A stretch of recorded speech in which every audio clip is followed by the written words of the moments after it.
Hi, my name's Ishmael and today we're going to be talking about builders and the importance it is of getting a very good builder. Make sure you always have a good builder. Now, the reason I'm talking about this video today is because I've had builders and I've had bad builder experiences recently. So I'm decided to do this video without editing from the outside just because it's a nice day and I thought I'd enjoy the weather.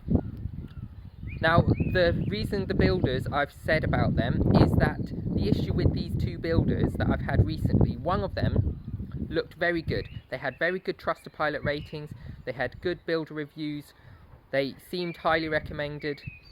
When I spoke to them, they came out, they did quotes, they did everything you would expect from a builder. Then we paid them to start the job, they started the job, and it was all good. The problem is that by the time we got them to start the job, because we had a problem with the freeholder and them telling us we can't do what we wanted, then we amended the work we were doing, which came to a little bit less than we were planning to, so we paid them a lot more upfront than we were hoping to pay them upfront, which meant that we no longer owed them 50%. Normally the policy they had 50% upfront, 50% on completion, but because of delays and because we had an issue with the builder, we had an issue with the freeholder, then we decided that the work had to change, so the freeholder was happy, it came to less money, but still fixed the problem. So they came in, because we had the delays, they sent a subcontractor in. That's the worst thing that could have happened, because a subcontractor didn't do the job properly. Now they said they would come out, they would fix the issue, and we'd have no problems. The thing is, they said it would take 2 weeks. It's now 6 months later after they initially did the work, and it still isn't fixed.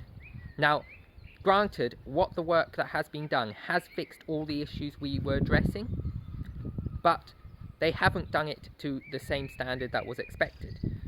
Now, there's not a lot we can do now, because we only owe them about £150 on over £1,000 job, and that means that from their point of view, the scaffolding has come down because the scaffolders said, well, we're not leaving it up any longer because it's costing us. They weren't paying a scaffolder, so the scaffolders took the scaffolding down.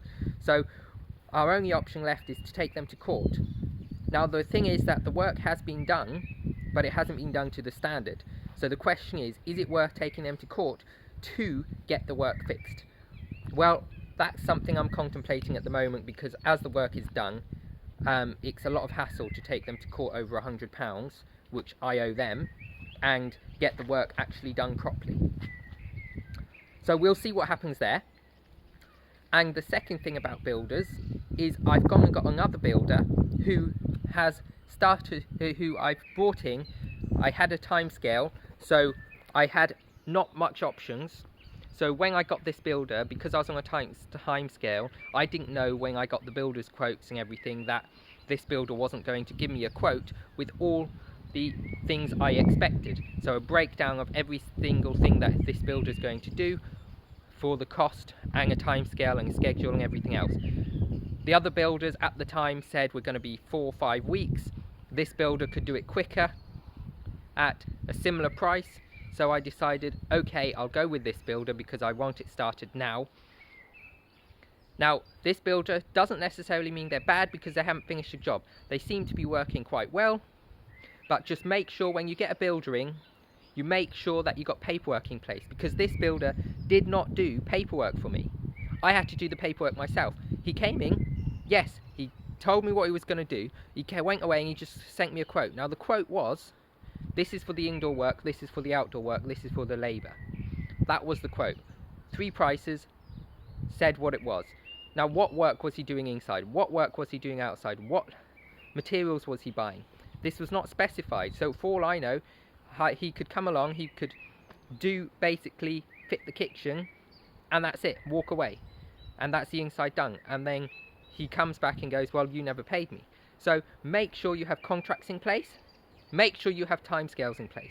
Make sure not only do you have contracts in place which state exactly what is going to be fitted, the spec of the fitting, and also the timescale, the materials being used, and everything else expected. Because if you don't have these things in place, when it comes to the end, you're going to find it very difficult, and you're going to be arguing with what you agreed on with the builder and what you didn't agree on with the builder, and you don't want that to happen. So what you want to be able to do is you want to be able to get to the end of the build, and at the end of the build you're going to then just go, well, here, look, paperwork, this is what we agreed on, you have or haven't done this, I won't pay you the final payment until this is completed to my satisfaction. Now that's all written in paper work, and it's all a legally binding agreement. So with this builder, everything's going to be the same as with the other builder, and I expect everything's going to work out fine. If it doesn't, I've got more payment held back because I have listed everything that's been done and I've paid them in stages, as opposed to the other builder was supposed to be paying 50% up front and ended up paying a lot more. So these are complications you have when you are dealing with refurbs, when you're dealing with maintenance, when you're dealing with various other things. So make sure you get a recommended builder from someone who's used them, who knows they are very good. If you like this video, please subscribe to my channel, whack that bell notification icon to get notified of videos coming out each and every week.